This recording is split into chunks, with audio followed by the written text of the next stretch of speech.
Halo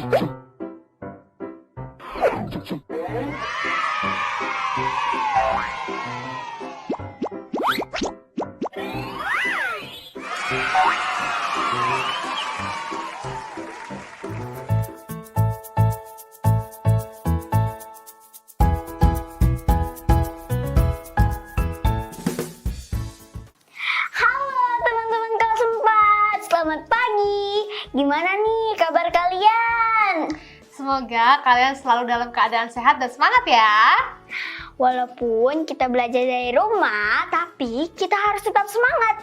Karena belajar kan bisa di mana saja. Bener banget adek. Jangan lupa juga untuk selalu berdoa dulu sebelum beraktivitas ya adik-adik semua. Kak, lihat deh.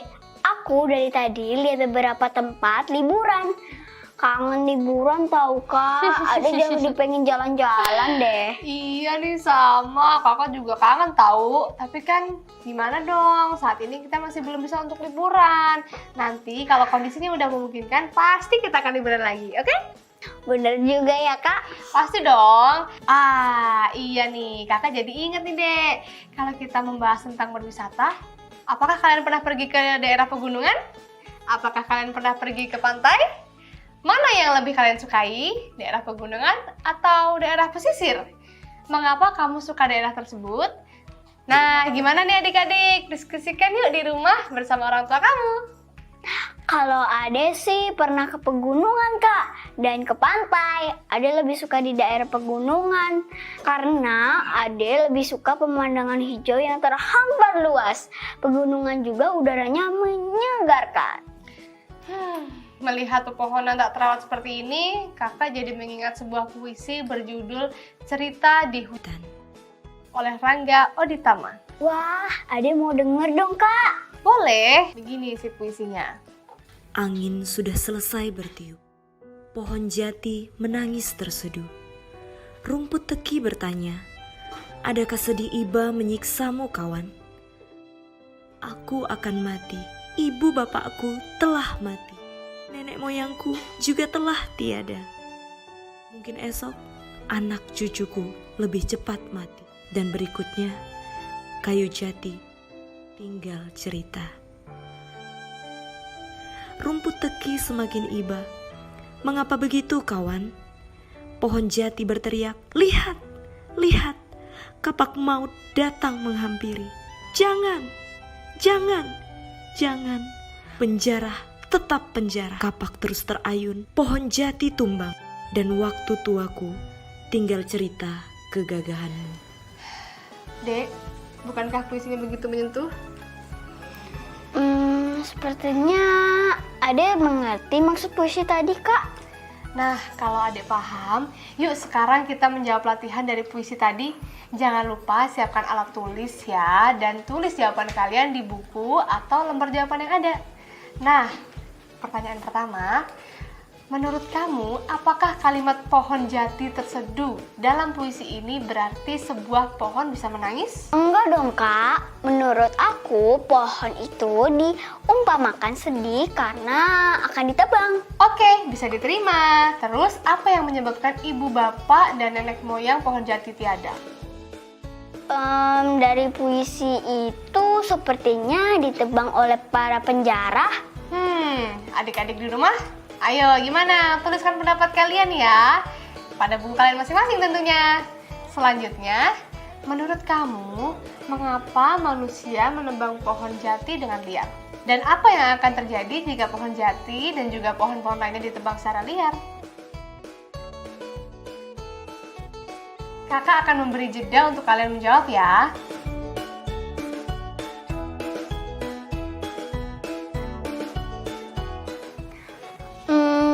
Sudah selesai Kak. Oke, untuk soal pertama jawabannya adalah tidak. Pohon tidak menangis. Dan soal nomor 2 jawabannya adalah karena ditebang secara liar oleh penjara hutan. Untuk soal nomor 3 jawabannya adalah mereka ingin menjual dan mendapatkan uang dengan cepat. Kalimat tidak harus sama persis ya adik-adik. Untuk jawaban nomor 3 intinya adalah motif ekonomi. kita akan lanjut soal nomor 4. Jawabannya adalah hutan gundul, tanah longsor, dan juga banjir. Gimana nih, Dek? Yeay, ada bener semua nih, walaupun kalimatnya berbeda. Namun artinya masih sama dong, Kak. Iya dong. Oh iya, adik-adik di rumah tuliskan jawabannya dengan bahasa kalian sendiri ya. Nah, karena kita barusan membahas tentang puisi, sekalian nih kakak akan menjelaskan tentang jenis puisi modern ya, Dek. Jadi, Dek, puisi modern disebut juga dengan puisi bebas. Puisi modern tidak memiliki aturan khusus yang mengikat dalam proses pembuatannya, termasuk jumlah bait, jumlah baris, atau sajak bebasnya. Nah, seperti yang terlihat di layar berikut adalah beberapa contoh puisi modern. 1. Balada, puisi yang berisi atau menggambarkan sebuah cerita. 2. Himne, puisi yang menceritakan atau menuliskan pujian-pujian kepada Tuhan maupun hal lainnya yang dianggap mulia dan berjasa seperti pahlawan, guru, dan lain-lain. Nomor 3, elegi, puisi yang berisi ungkapan duka maupun rasa sedih, rindu, atau kemurungan yang bisa disebabkan oleh kepergian maupun kematian seseorang. Wah, banyak ya Kak ternyata jenis puisi. Iya dong. Nah, untuk melatih adik-adik yang di rumah sepertinya akan lebih baik kalau kalian membuat puisi kalian sendiri ya. Salin tabel yang ada di layar ya. Nanti kalian boleh baca di depan orang tua masing-masing ya. Dan jangan lupa mencatat adik-adik. Karena kita tadi membahas tentang puisi, tahu nggak Dek? Pada setiap puisi banyak sekali kata kiasan yang penuh akan makna yang tersirat. Nah, sekarang kita akan membahas tentang kata kiasan ya. Emangnya apa itu kata kiasan? Kata kiasan adalah kata yang tidak formal dan tidak memiliki arti kata yang sebenarnya. Kata kiasan dipakai untuk memberi rasa keindahan dan penekanan pada pentingnya hal yang disampaikan. Misalnya nih, cita-citanya setinggi langit. Maksudnya adalah dia bercita-cita sangat tinggi atau dia terkejut. Wajahnya jadi seperti kapas. Maksudnya adalah dia terkejut sehingga wajahnya menjadi sangat pucat. Nah, kata kiasan ini sering banget ditemukan pada nyanyian-nyanyian, puisi-puisi, dan karya-karya tulis lama. Sekarang kakak akan kasih contoh kata kiasan ya. Nah, contohnya adalah Rara selalu menjadi bintang kelas, yang artinya Rara selalu menjadi juara di kelasnya. Yang kedua, wajahnya berseri bagaikan bulan purnama, yang artinya adalah wajahnya cerah dan bersih. Itu dia contohnya. Paham gak nih adik-adik yang ada di rumah dengan kata kiasan sekarang? Paham dong Kak? Nah, sekarang untuk mengasah kemampuan adik-adik, kakak punya latihan soal nih untuk kalian kerjakan. Siap kan? Siap! Nah, adik-adik, ini adalah latihan pertama. Perhatikan layar ya, soalnya bisa kalian salin di lembar kerja kalian. Kakak akan berikan waktu untuk kalian menjawab.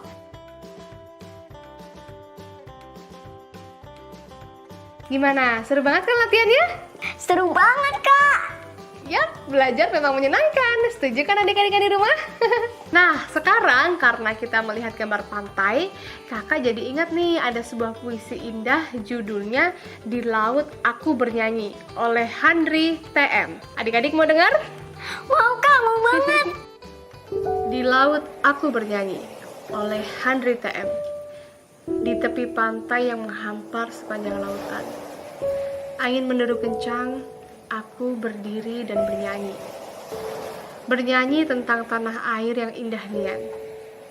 Tanah airku, tanah air kita juga, seperti negeri impian yang indah mempesona. Ibu pertiwi berjajar pulau, berjuta mil laut mengelilingi. Siapa tidak merasa bangga? Di tepi laut aku bernyanyi, bersiul, bahkan bergumam, memanggil beribu ikan yang menari-nari di bawahnya. Para nelayan hilir mudik antara pulau yang satu ke pulau yang lainnya. Mereka ikut bernyanyi-nyanyi. Ketika jala mereka lempar ke tengah, ribuan ikan pun menghindar, sebagian lainnya terjala di dalam perangkap, pasrah terhadap sang pemburu ikan.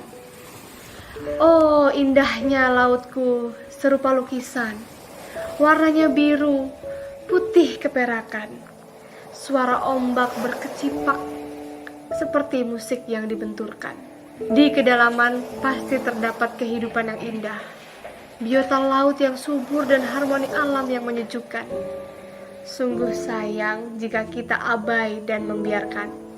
Mari kita rawat bersama dan kita jaga agar laut tetap elok mempesona. Gimana? Bagus gak deh puisinya? Bagus banget, Kak. Keren. Nah, sekarang saatnya kuis ya, Dek. Masih semangatkah untuk kuis? Semangat dong, Kak. Teman-teman juga semangat dong. Iya dong. Nah, untuk adik-adik yang di rumah juga salin pertanyaannya ya. Nanti kita bahas bersama-sama jawabannya. Kakak akan berikan waktu untuk mengerjakan. Untuk selanjutnya, adik-adik dapat isi tabelnya sendiri ya. Kalian dapat diskusikan dengan pendamping belajar kalian di rumah. Selamat menjawab. Gimana? Sudah selesai? Sudah, Kak. Mari kita bahas. Oke deh. Yuk kita bahas. Dari soal nomor 1, jawabannya apa? Bangga ya, Kak? Yeay, bener. Kalau soal nomor 2, jawabannya apa? Kalau yang nomor 2, aku tahu, Kak. Jawabannya indah dan bersih. Wah, kamu memang hebat ya. Berarti kamu nyimak nih. Bener banget jawaban kamu. Kalau gitu, soal nomor 3 kira-kira jawabannya apa nih, Dek?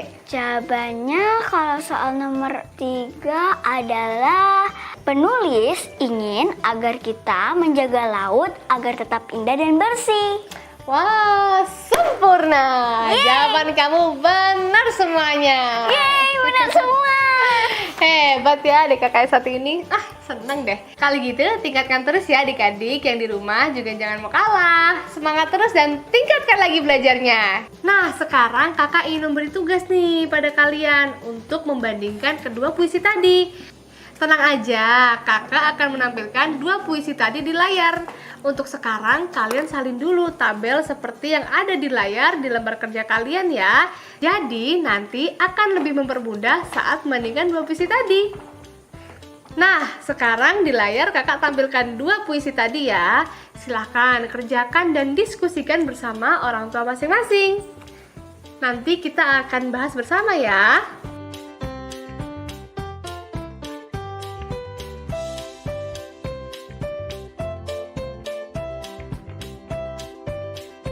Gimana adik-adik, sudah selesai? Sudah, Kak. Kita bahas ya, Kak. Dari judul dulu ya. Judul puisi pertama adalah Cerita di Hutan. Sedangkan puisi kedua adalah Di Laut Aku Bernyanyi. Benar gak, Kak? Bener dong, Dek. Kamu pinter deh. Oke, Kak. Kita lanjut bagian jenis puisi ya. Puisi pertama jenisnya adalah elegi. Sedangkan puisi kedua adalah balada. Gimana, Kak?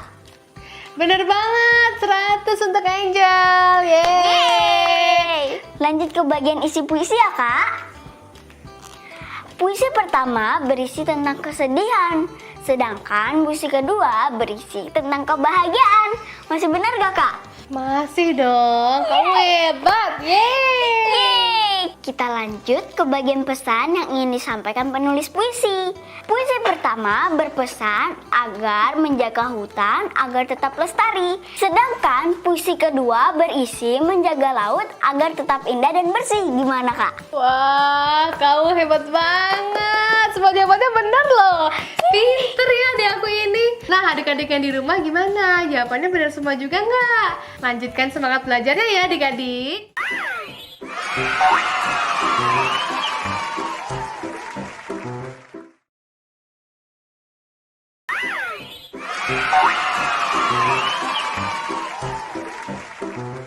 Oke deh, yuk kita lanjutin materi kita.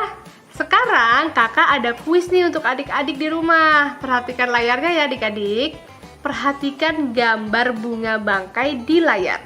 Hitunglah perkiraan ketinggian bunga bangkai tersebut. Jangan lupa diskusikan bersama orang tuamu di rumah ya.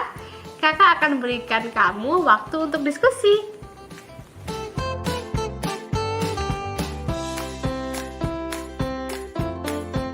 Sudah selesaikah adik-adik? Sudah, Kak. Yuk kita bahas. Oke, jadi tinggi bunga bangkai adalah pada kisaran 100 sampai 120 cm. Mengapa? Karena perkiraan dari penggaris yang ada bisa berlipat hingga 4 kali. Perhatikan tayangan di layar ya. Gimana, Dek? Ada yang benar, Kak. Yeay, bagus banget. Nah, sekarang kita akan lanjutkan ya. Oke kak, ayo. Nah, sekarang kita akan membahas sinar matahari yang jatuh ke permukaan membentuk sudut bergantung pada waktu.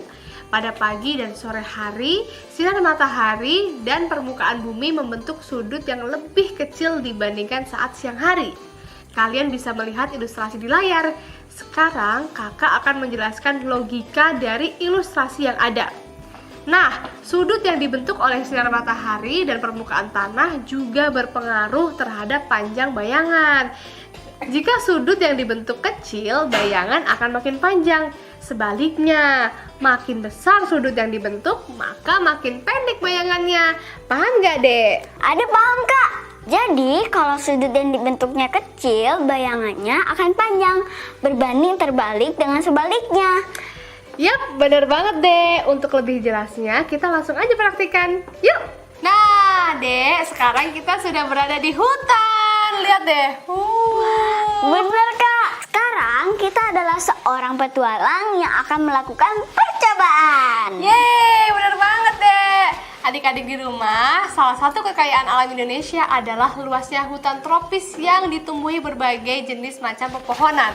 Salah satu jenis pepohonan yang ada di Indonesia adalah pohon ulin yang dapat mencapai ketinggian hingga 30 meter. Wow, pernahkah kalian mengukur panjang bayangan dan sudut dan juga bentuk oleh bayangan dari pohon setinggi 30 meter? Wah, tinggi banget ya kak. Ade belum pernah melakukan percobaan ini kak. Nah, kita nih sekarang akan melakukan sebuah percobaan. Kalian akan membuat model pohon dan menghitung sudut yang dibentuk oleh cahaya matahari dengan menggunakan bayangan model pohon tersebut. Ayo kak, kita lakukan. Untuk mengukur bayangan, kamu membutuhkan beberapa bahan sebagai berikut nih.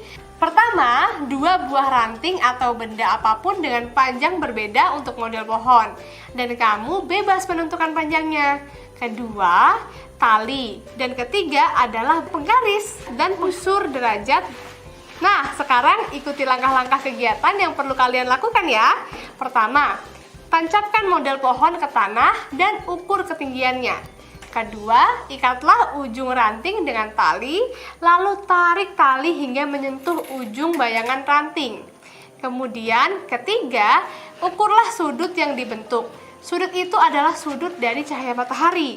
Keempat, lakukan kegiatan di atas pada waktu yang berbeda.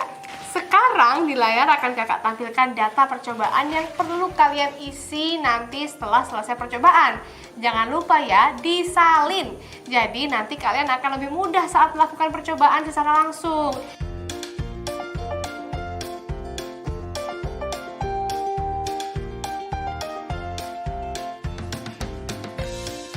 Yuk, sekarang kita mulai percobaannya. Kita sudah dapat datanya nih adik-adik.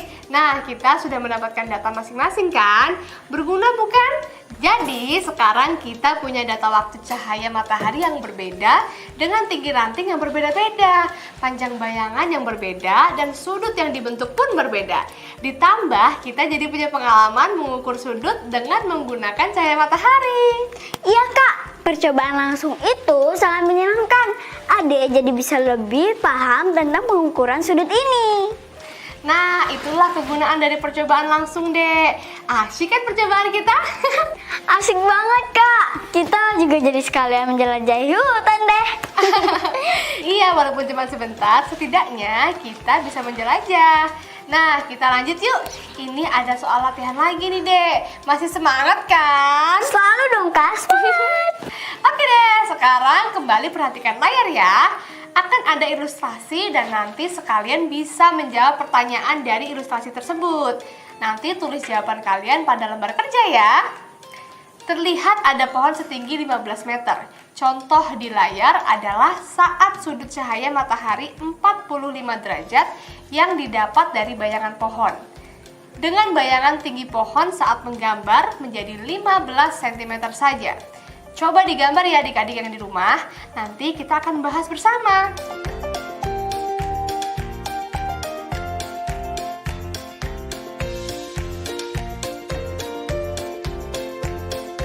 Ade udah gambar nih kak. Wah, sekarang kita lihat di layar ya. Sudah ada pertanyaannya yang muncul. Kalian boleh salin dulu pertanyaannya ya. Setelah itu langsung dijawab aja.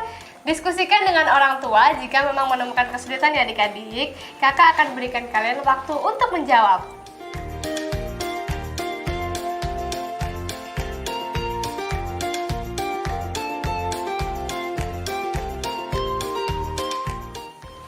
Kak, udah selesai. Yuk kita bahas bersama-sama. Oke deh, nah untuk soal pertama, tentukan sudut dari cahaya matahari jika pohon di atas menghasilkan bayangan sepanjang 10 meter. Nah, jawaban nomor 1 ini bisa berbeda-beda, tergantung dari percobaan kita. Kalau punya kakak sekitar 60 derajat, jadi kakak anggap benar jika sudutnya lebih besar ya dek. Adek gimana? Bener dong kak, kan kita percobaannya bersama. Iya ya lupa. Gimana sih kakak? Sudah. Nah yuk kita lanjut ke soal kedua ya. Pohon dengan tinggi 8 meter menghasilkan bayangan sepanjang 16 meter saat sudut cahaya matahari membentuk sudut. Nah jawabannya gambar sepasang sudut sama besar seperti yang ada di layar. Gimana dek? Bener lah kak. Teman-teman yang ada di rumah gimana? Lanjut soal nomor 3 ya. Pohon dengan tinggi berapa meterkah yang menghasilkan bayangan sepasang berapa meter saat sudut cahaya matahari 35 derajat? Jawabannya bisa tergantung dari penggunaan ranting dan panjang bayangannya. Jika ranting pendek bisa menghasilkan sudut yang sama. Jadi bisa sudut A sama dengan sudut B, ataupun sudut derajatnya bisa lebih besar atau lebih kecil. Nah, sudah selesai nih materi hari ini. Gimana dek? Ada banyak hal yang ada pelajari hari ini. Nah, sekarang kita harus merapikan alat tulis setelah kita gunakan untuk belajar. Adik-adik yang di rumah juga rapikan kembali ya alat tulisnya. Oke kak. Halo teman-teman. Setelah mempelajari semua materi hari ini, jangan lupa ya untuk menuliskan kembali apa saja yang kalian pelajari hari ini di buku catatan kalian ya. Hari ini kita sudah belajar tentang membaca berbagai macam cerita, memahami arti dari puisi dan kata kiasan, menulis puisi modern, pengukuran sudut bayangan, dan memahami penggunaan penggaris busur derajat. Nah, jangan lupa juga ya untuk mencatat buku atau bacaan yang kamu pelajari hari ini di jurnal membaca mingguan kalian ya. Karena nanti kalian akan kami ajak untuk membuat model gunung berapi bersama. Jangan lupa ya untuk siapkan barang yang dibutuhkan mulai sekarang. Jika mengalami kesulitan dalam menghafal atau memahami materi, mintalah bantuan anggota keluargamu untuk membantumu belajar. Tetap semangat belajar ya, dan tingkatkan ilmu. Terima kasih ya adik-adik yang sudah bergabung bersama kami. Tetap jaga kesehatan kalian ya, dan jangan lupa untuk membantu orang tua. Sampai jumpa besok. Dadah!